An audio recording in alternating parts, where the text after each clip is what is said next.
Hello नमस्कार प्यारे बच्चों। यदि आप लोग भी 19 दिसंबर के दिन क्लास 9th का सामाजिक विज्ञान का परीक्षा देने जा रहे हैं, त्रैमासिक परीक्षा, तो आपके लिए बिल्कुल 100% एकदम रियल पेपर लेकर आ चुके हैं, जो कि सोशल साइंस का पेपर होने जा रही है। देख सकते हैं यहाँ पर अनिवार्य विषय है, सभी को परीक्षा देना जरूरी है बाबू, ठीक है। यदि आप लोग इस परीक्षा में शामिल नहीं होते तो आप लोग अगले क्लास में नहीं जा पाएंगे, इसीलिए सभी विद्यार्थी इस परीक्षा में शामिल होना सबको जरूरी है और सभी को पास करना जरूरी है। तो देख सकते हैं जिसका सब्जेक्ट कोड 111 है, जो कि सामाजिक विज्ञान का अर्थात तो सोशल साइंस का पेपर है, जो आपका 100% एकदम रियल क्वेश्चन पेपर है। आप लोग इस वीडियो को पूरा जरूर देख कर जाइएगा। जिस तरह से आप लोग हिंदी और संस्कृत में गर्दा मचाए थे, उसी तरह से यहाँ पर अब साइंस में और सोशल साइंस में गर्दा मचाने जा रहे हैं। तो देख सकते हैं आइए, पहला क्वेश्चन क्या पूछा गया है। मैकमोहन रेखा निम्न यानी कि मैकमोहन रेखा किन दो देशों की सीमा रेखा है। तो मैकमोहन जो है ना, वो किन दो देशों की सीमा है। तो याद रखिएगा, इसका सही जवाब होगा वो भारत और चीन का। सही जवाब ऑप्शन नंबर ए हो जाएगा। नेक्स्ट क्वेश्चन है, महाकालू पर्वत कहाँ स्थित है। महाकालू जो पर्वत है ना, वो नेपाल में स्थित है। इसका सही जवाब होगा ऑप्शन नंबर सी हो जाएगा। नेक्स्ट क्वेश्चन देखिएगा, शिव समुद्रम जल प्राप्त किस नदी पर है। तो तीसरा का जो राइट आंसर होगा वो कावेरी नदी पे है जी। इसका right answer option number A होगा। अगला प्रश्न देखिएगा, चौथा नंबर क्वेश्चन क्या पूछा गया है। निम्नलिखित में से किस देश की स्थलीय सीमा भारत को नहीं छूती है। तो बिल्कुल 4 का जो राइट आंसर होगा ना, वो क्या होगा, मालदीव हो जाएगा जी। करेक्ट जवाब ऑप्शन नंबर डी हो जाएगा। नेक्स्ट क्वेश्चन देखिएगा, बांग्लादेश की जमुना नदी निम्न में से किस नदी की मुख्य धारा है। तो मुख्य धारा का बात किया गया है तो ब्रह्मपुत्र हो जाएगा। ऑप्शन नंबर बी हो जाएगा। अगला प्रश्न देखिएगा, भारत में दक्षिण पश्चिमी मानसून का आगमन कब से होता है। तो सभी को पता होगा, भारत में जो दक्षिण पश्चिमी जो है ना मानसून जो शुरुआती होता है ना, वो जून से शुरुआती होता है। सही जवाब ऑप्शन नंबर बी होगा। नेक्स्ट क्वेश्चन है, भारत में प्रथम राष्ट्रीय जनसंख्या नीति का घोषणा कब की गई है। तो 7 का जो राइट आंसर होगा वो 1976 ईस्वी में। ऑप्शन नंबर बी बिल्कुल सही जवाब होगा। नेक्स्ट क्वेश्चन है, नेपाल भारत के साथ कौन से राज्य सीमा साझा करता है। तो बिल्कुल 8 का जो सही जवाब होगा मेरे दोस्त, क्या होगा, बिहार भी, पश्चिम बंगाल भी, उत्तर प्रदेश भी, यानी कि सही जवाब ऑप्शन नंबर डी होगा। नेक्स्ट क्वेश्चन है, निम्नलिखित में से कौन सा देश विषुवत रेखा के सबसे करीब है। विषुवत रेखा का क्या है, सबसे करीब है। तो श्रीलंका हो जाएगा। सही जवाब ऑप्शन नंबर बी हो जाएंगे। नेक्स्ट क्वेश्चन देखिएगा, 10 नंबर क्वेश्चन, नर्मदा नदी का उद्भव कहाँ से होता है। तो इसका उद्भव जो है ना अमरकंट से होता है। बिल्कुल इसका सही जवाब ऑप्शन नंबर सी होगा।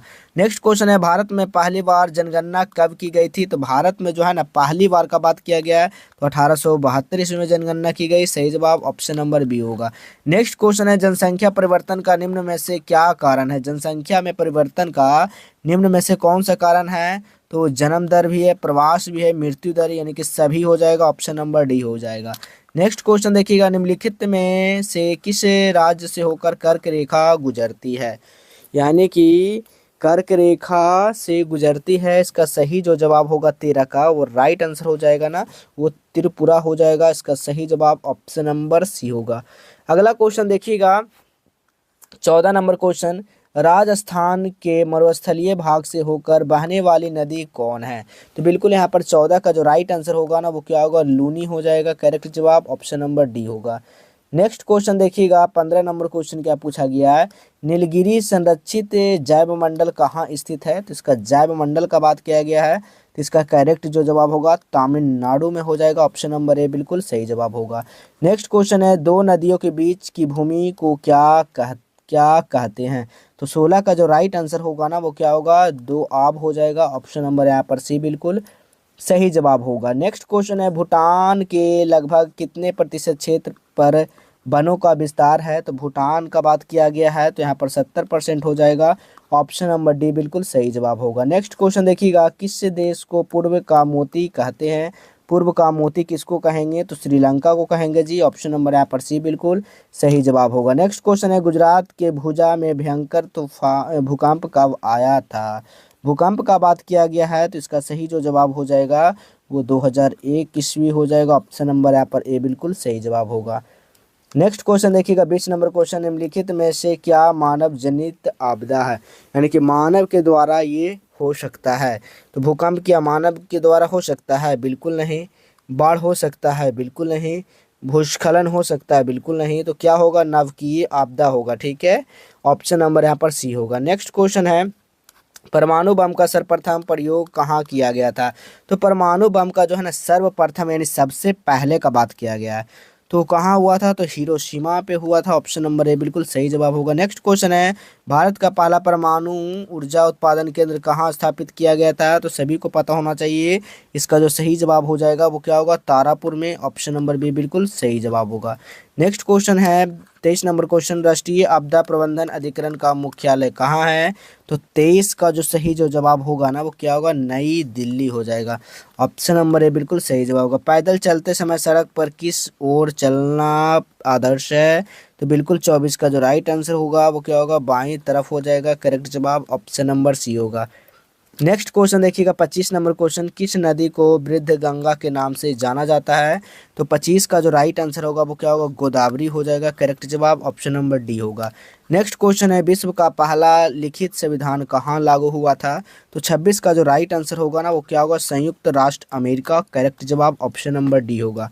नेक्स्ट क्वेश्चन है, लैसेज फेयर का सिद्धांत किसने दिया था? जिसका सिद्धांत जो है ना वो किसने दिया था? तो एडम स्मिथ ने दिया था।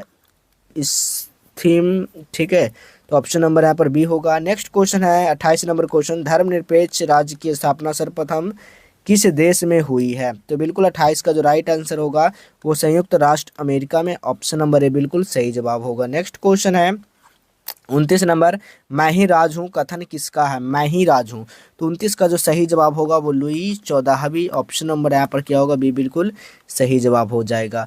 नेक्स्ट क्वेश्चन है, विधि की आत्मा नामक पुस्तक किसने लिखी? विधि का आत्मा जो ना स्पिरिट ऑफ लॉ जो है ना किसने लिखी थी ये बुक? तो बिल्कुल याद रखिएगा, ये बुक जो है मॉन्टेस्क्यू ने लिखी है। सही जवाब सी हो जाएगा। नेक्स्ट क्वेश्चन है, नेशनल असेंबली का गठन किसने किया? तो 31 का जो सही जवाब होगा वो तृतीय स्टेट ने। ऑप्शन नंबर सी होगा। नेक्स्ट क्वेश्चन है, किस संधि के तहत प्रथम विश्व युद्ध जो ना समाप्ति की गई है? तो 32 का जो सही जवाब होगा वर्साई की संधि। करेक्ट जवाब ऑप्शन नंबर बी हो जाएगा। अगला क्वेश्चन है, फांसीवाद का जन्म किस देश में हुआ? तो फांसीवाद जन्म का जो है ना किस देश में हुआ? तो 33 का जो सही जवाब हो जाएगा वो इटली हो जाएगा। करेक्ट जवाब option number C. Next question है, द्वितीय विश्व युद्ध का प्रारंभ किस युद्ध के साथ हुआ? तो 34 का जो राइट आंसर होगा वो क्या होगा? जर्मनी ऑस्ट्रिया युद्ध। ऑप्शन नंबर बी हो जाएगा। नेक्स्ट क्वेश्चन 35 नंबर क्वेश्चन, संयुक्त राष्ट्र संघ का गठन कब हुआ? संयुक्त राष्ट्र संघ का गठन कब हुआ? 24 अक्टूबर 1945। सही जवाब ऑप्शन नंबर ए होगा। नेक्स्ट क्वेश्चन है, भारत की सबसे बड़ी जनजाति कौन सी है? जनजाति का बात किया गया है तो भील हो जाएगा। इसका सही जवाब ऑप्शन नंबर ए हो जाएगा। नेक्स्ट क्वेश्चन देखिएगा, अंतर्राष्ट्रीय न्यायालय का मुख्यालय कहाँ स्थित है? तो 37 का जो सही जवाब होगा मेरे दोस्त वो याद कर लीजिए आप लोग, द हेग का। बी बिल्कुल सही जवाब होगा। नेक्स्ट क्वेश्चन देखिएगा 38 नंबर क्वेश्चन, तुष्टीकरण की नीति किस देश की देन है? तो 38 का जो सही जवाब हो जाएगा वो ब्रिटेन हो जाएगा। बिल्कुल सही जवाब ऑप्शन नंबर बी होगा। नेक्स्ट क्वेश्चन है, स्वतंत्रता का घोषणा पत्र किसने तैयार किया? तो 39 का जो राइट आंसर होगा वो क्या होगा? थॉमस जेफरसन ने किए थे। थॉमस जेफरसन ने किए थे। ऑप्शन नंबर डी हो जाएगा। ठीक है, इस तरह से देखिएगा सारा क्वेश्चन यहाँ पर दिया गया है। इसका सब्जेक्टिव ऑब्जेक्टिव सारा कैसे डाउनलोड करना है, डाउनलोड करने का तरीका बताते हैं कैसे आपको डाउनलोड करना है। सबसे पहले अपने फ़ोन में गूगल को ओपन करना है। जैसे गूगल को ओपन करेंगे यहाँ पर सर्च करना जस्ट विल हेल्प, इस तरह का वेबसाइट आएगा। इस वेबसाइट पर आपको क्लिक कर देना है। जैसे इस वेबसाइट पर क्लिक करोगे ना आपको नीचे आ जाना है। नीचे आने के बाद देखिएगा क्लास 9 क्वार्टरली एग्जाम लिखा हुआ रहेगा, इस पर क्लिक कर लीजिए। ठीक है, जैसे इस पर क्लिक करोगे ना तो सबसे पहले व्हाट्सएप पे क्लिक करके जुड़ जाना है। उसके बाद नीचे आ जाना है। नीचे आओगे ना तो देखिएगा सारा सब्जेक्ट का आपका आंसर की यहाँ पर दिया गया, हिंदी का, संस्कृत का, इसका सारा सब्जेक्टिव। अब आपको साइंस और सोशल साइंस का चाहिए ना, तो देखिए साइंस का यहाँ पर थोड़ा सा वेट करिएगा, आपको मिल जाएगा। नीचे आइएगा तो यहाँ सब्जेक्टिव का आंसर की डाउनलोड कर सकते हैं। उसके बाद सोशल साइंस का यहाँ पर दिया गया तो सोशल साइंस का आंसर डाउनलोड कर सकते हैं। तो सभी बच्चे आंसर का जरूर डाउनलोड कर लीजिएगा। तो चलिए मिलेंगे हम लोग नेक्स्ट क्लास में, तब तक के लिए धन्यवाद।